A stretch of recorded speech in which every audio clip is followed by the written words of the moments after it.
Welcome back to Tell Me More Stories, Told as Podcast. We explore some fascinating stories. You know those hitter stories. Yeah, and today we're diving deep into something that's literally underfoot. Literally. Yeah, something we rely on every day but rarely give a second thought to. Tires. Tires. Yeah. That's exactly what makes this deep dive so intriguing.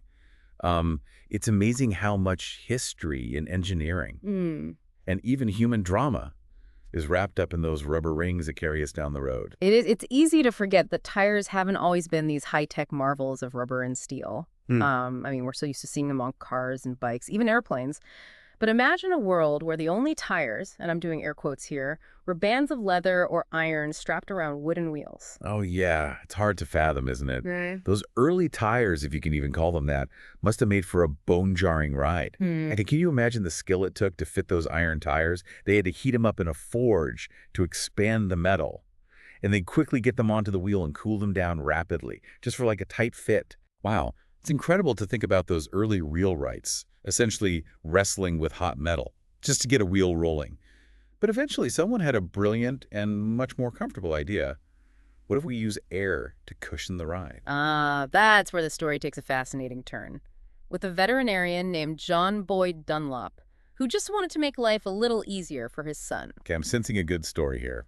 Lay it on me. Picture this. It's 1888 in Belfast, and young Johnny Dunlop is struggling to ride his tricycle over the cobblestone streets. Oof, those cobblestones. His dad, John Boyd Dunlop, sees his son bouncing around and thinks there has to be a better way. So being a good dad and an inventive fellow, he comes up with the idea of air-filled tires. Exactly. He starts experimenting with rubber tubes, inflating them, wrapping them around the wheels of his son's tricycle, and just like that, the pneumatic tire is born, driven by a father's love, no less. It's amazing how often great inventions are sparked by such simple human moments. Mm-hmm.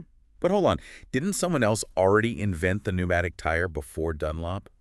I was reading about this guy named Robert William Thompson. You've done your research. It's true. Thompson patented the concept decades earlier, but it was Dunlop who really made it practical, popularized the technology, and helped bring air-filled tires to the masses. It's a classic case of an invention needing the right moment, the right application, and the right champion to truly take off. It makes you wonder how many other great ideas are out there just waiting for their time to shine. But speaking of those early days of tire development, you wouldn't believe some of the materials they tried using when rubber was scarce. Oh, yes, especially during World War II. When rubber was in high demand for the war effort, people got really creative. We're talking leather, asbestos, even paper tires. Paper tires. Seriously. That sounds more like a recipe for disaster than a reliable way to get around. It does, doesn't it? But it speaks to the ingenuity and desperation of the time. Ultimately, though, these alternative materials just couldn't match the resilience and versatility of rubber.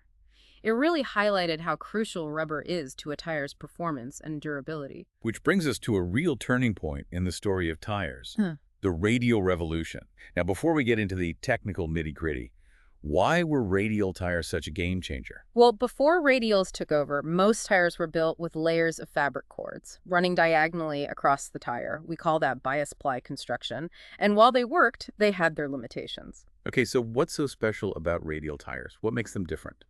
The magic is in how the cords are arranged. In a radial tire, those cords run straight across, perpendicular to the direction of travel, almost like spokes on a wheel. This seemingly simple change in construction had a huge impact on performance. So what, they just lasted longer? Longer tread life was definitely a benefit. But radial tires also offered better fuel efficiency, a smoother ride, and most importantly, improved handling and grip. It made a real difference in how cars performed and felt on the road. That's pretty impressive. But if they were so great, why didn't everyone immediately switch over? Were people just resistant to change? There was definitely some hesitation, and for good reason. Switching to radial tires meant changes for car manufacturers, different driving sensations for people used to bias-ply tires, and probably a higher cost to produce initially, but then a key event helped tip the scales. Okay, I'm hooked. Tell me more. In 1968, Consumer Reports, a well-respected publication in the U.S., published a detailed article touting the many benefits of radial tires. And that, my friend, was a turning point. Really? People took notice, car manufacturers started making the switch, and the rest, as they say, is history. Wow, the power of a good review. Who knew the Consumer Reports could launch a tire revolution? But it makes sense. Sometimes all it takes is a trusted source to cut through the noise and highlight the real advantages of something new. And radial tires were truly a significant innovation. They really raised the bar for tire performance and set the stage for the even more sophisticated tires we have today. Speaking of sophistication, I think it's time to dive into the anatomy of a modern tire. But before we get too deep into the tread and plies, I want to remind everyone to hit that subscribe button. That way you won't miss any of the incredible deep dives we have planned for Tell Me More. We've got some amazing stories coming your way, and we'd love for you to join us on this journey of discovery. We really do appreciate your support, and trust me, you don't want to miss out on what's coming next. Now back to those fascinating tires. All right, let's get down to the nitty-gritty. What are some of the key components that make a modern tire tick? I'm ready to dissect one of these rubber wonders. Well, you can't talk about tires without talking about tread. It's the part that makes contact with the road, the interface between your car and the asphalt. And those tread patterns you see, they aren't just for looks. They're carefully designed to provide grip, channel water, and even reduce noise. It's amazing how much engineering goes into something as seemingly simple as those grooves and patterns on a tire. It's a true science. Think about it. Your tire tread has to provide traction for accelerating, braking, and cornering in all sorts of weather conditions, while also being durable enough to last for thousands of miles. That's a tall order for a piece of rubber. So what are some of the key factors that tire engineers consider when designing tread patterns? Well, one of the biggest considerations is the intended use of the tire. Are we talking about a tire for a family sedan, a high-performance sports car, or a rugged off-road vehicle? Makes sense. You wouldn't want the same tread on a minivan as you would on a Jeep Wrangler. Exactly. Each type of vehicle has different performance needs, and the tire tread has to be tailored accordingly. I've noticed that some tires have really deep, chunky tread blocks, while others are almost smooth. What's the story there? That comes down to the type of surface the tire is designed to grip. For example, tires meant for off-roading, where you need to dig into mud or loose gravel, will have those aggressive, deep tread blocks. Think of it like giving the tire teeth to bite into the terrain. Ah, so it's like giving the tire some off-road claws. Exactly. On the other hand, high-performance tires designed for smooth pavement. They prioritize maximum grip on dry surfaces. They'll often have a much smoother tread, sometimes with fewer grooves. This allows for a larger contact patch between the tire and the road, which translates to more grip. And speaking of maximum grip, I've always been fascinated by those super slick tires you see on Formula One race cars. They look almost dangerous, with no tread at all. They are designed for ultimate performance on dry tracks, where grip is king. Those slick tires maximize the contact patch, allowing for incredible speeds and cornering abilities, but you're right, in wet conditions, they'd be a recipe for disaster. Yeah, I can only imagine. So it is a trade-off, right? You have to balance grip with the ability to channel water away. Precisely. Tire engineers are constantly walking that tightrope, trying to find the optimal balance between those competing needs. And it's not just about the tread pattern itself. The rubber compound also plays a huge role in how a tire performs. Okay, so let's talk rubber. What's the secret sauce that goes into making those high-tech rubber compounds? Well, it's not as simple as just slapping some rubber on a wheel. Modern tire compounds are incredibly complex blends of natural and synthetic rubbers, along with a whole host of fillers and additives. So it's like a chef's secret recipe. But for tires, what are some of the key ingredients that go into the mix? I've heard of carbon black being used in tires. What does that do? Carbon black is a crucial component. It's added to the rubber to increase its strength, durability, and resistance to wear and tear. You could think of it like adding iron to a blacksmith's forge to make the steel stronger. So it's like giving the rubber some extra muscle. What else goes into that rubber cocktail? Well, in addition to carbon black, tire manufacturers use other additives like silica, which is particularly important for wet grip. It helps the tire maintain traction on wet surfaces by increasing the rubber's friction. So the next time I'm driving in the rain, Yeah, I can thank silica for helping me stay on the road. you got it. And beyond those basic ingredients, there's a whole world of chemistry involved in tuning the rubber compound for specific performance characteristics. Wow. It's incredible to think about the level of detail and precision that goes into something we often take for granted. So beyond the tread and the rubber, what other hidden components should we explore?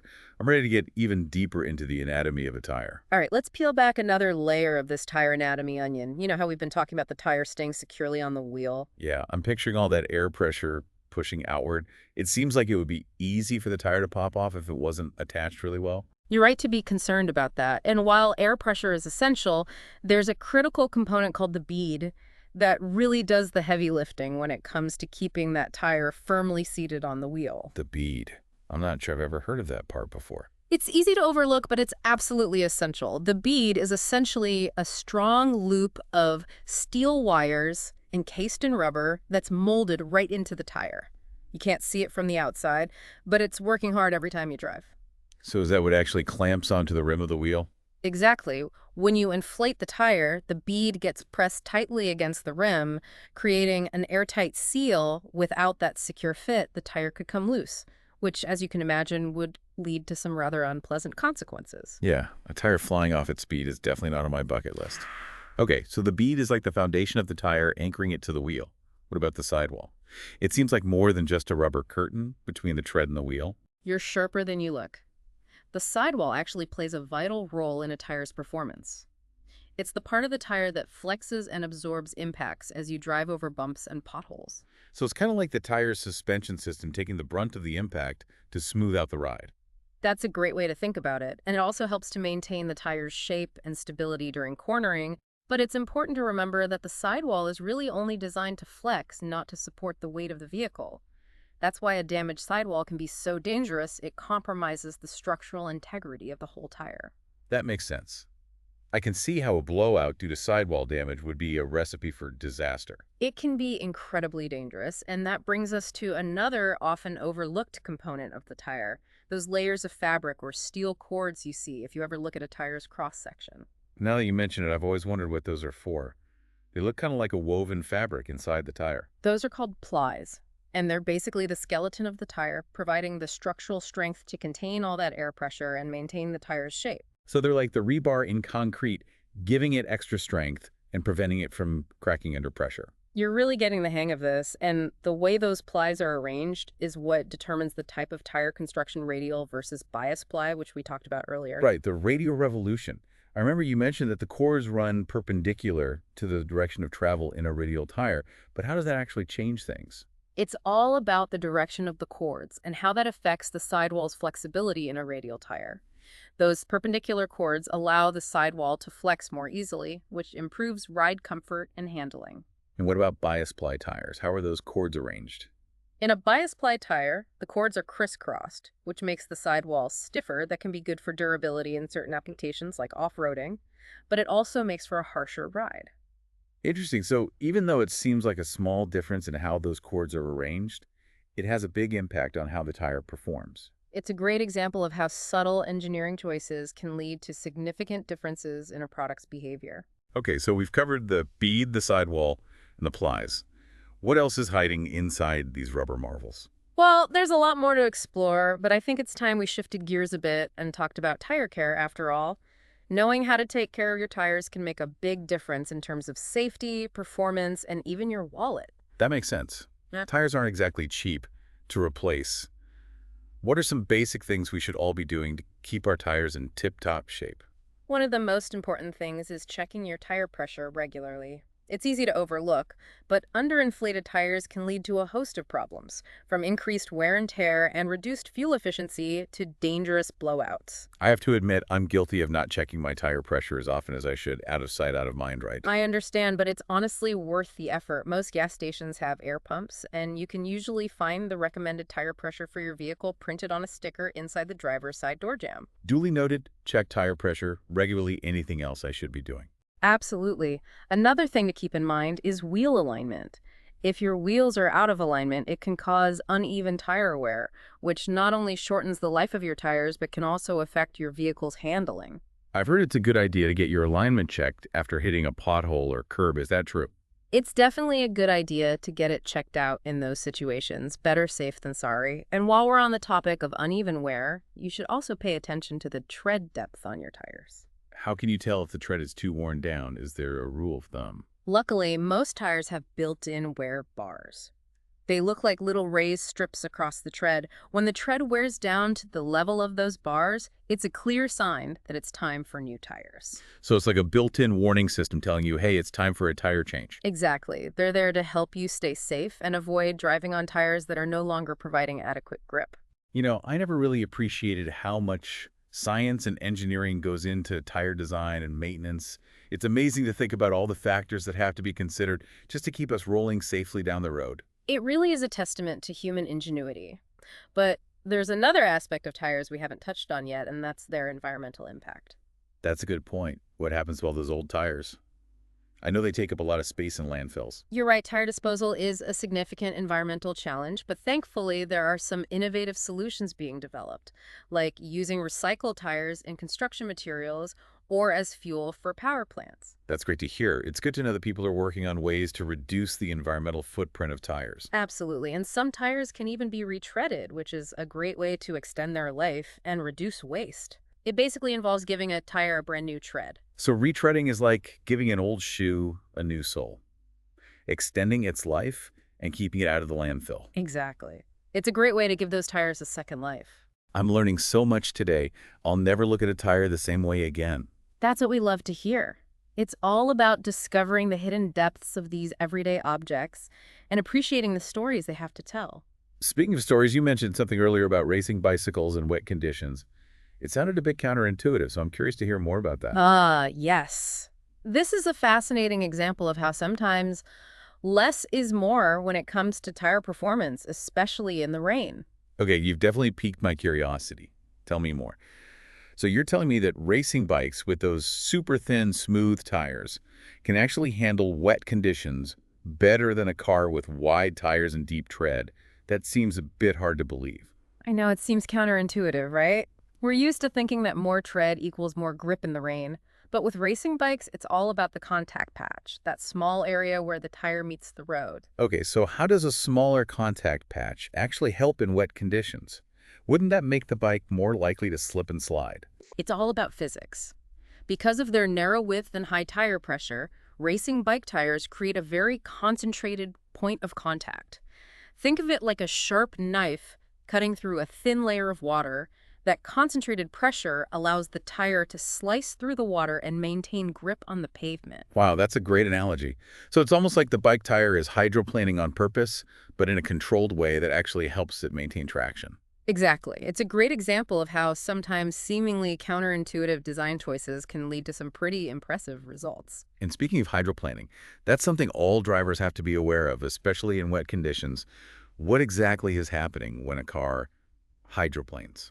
Hydroplaning occurs when a layer of water builds up between your tires and the road surface, causing your vehicle to lose contact with the pavement and essentially skim over the water. It's like your tires are surfing on a wave of water and you have little to no control. I've definitely felt that unsettling sensation before. It's like the steering wheel suddenly goes light and the car feels like it's floating. Not a fun experience. Not fun at all. And that's why tire tread design is so important. Those grooves in the tread are carefully designed to channel water away from the tire's contact patch, helping to maintain grip on wet surfaces. So the deeper the grooves, the better a tire will perform in the rain. In general, yes, deeper grooves help with water evacuation, but it's not quite as simple as that. Tire engineers also have to consider noise reduction and dry pavement performance. A tire with super deep grooves might be great in the rain, but it could be noisy and have less grip on dry pavement. Right, because you wouldn't want your tires to sound like a monster truck every time you drive on a sunny day. Yeah. So it's all about finding that balance, isn't it? Exactly. It's a constant balancing act, optimizing for different conditions and performance needs. And it's not just about the tread pattern itself. The rubber compound also plays a significant role in wet traction. Some rubber formulations are naturally stickier, which helps them grip better on wet surfaces. It's incredible to think about all the factors that go into designing a tire that can handle both wet and dry conditions, all while providing a comfortable ride and lasting for thousands of miles. It's a testament to the ingenuity of tire engineers. And it's a field that's constantly evolving with new materials and technologies being developed all the time. You know, thinking back to those early iron-banded tires, it's remarkable how far tire technology has come. It really is, and it makes you appreciate the complex dance of forces and materials happening right beneath us every time we get behind the wheel. Those seemingly simple rubber rings are actually marvels of engineering that play a critical role in our safety, mobility, and even our impact on the environment. I think it's safe to say that we've successfully pumped up our listeners' knowledge about tires today. It's been a fascinating journey. It has, and hopefully it's given everyone a newfound appreciation for the complexity and importance of those often overlooked objects that keep us rolling down the road. Well said. And as always, thanks for joining us on Tell Me More Stories Told This podcast. We'll see you next time for another deep dive into the stories behind the things we take for granted. Until then, keep those tires rolling and those minds curious. It's been a pleasure.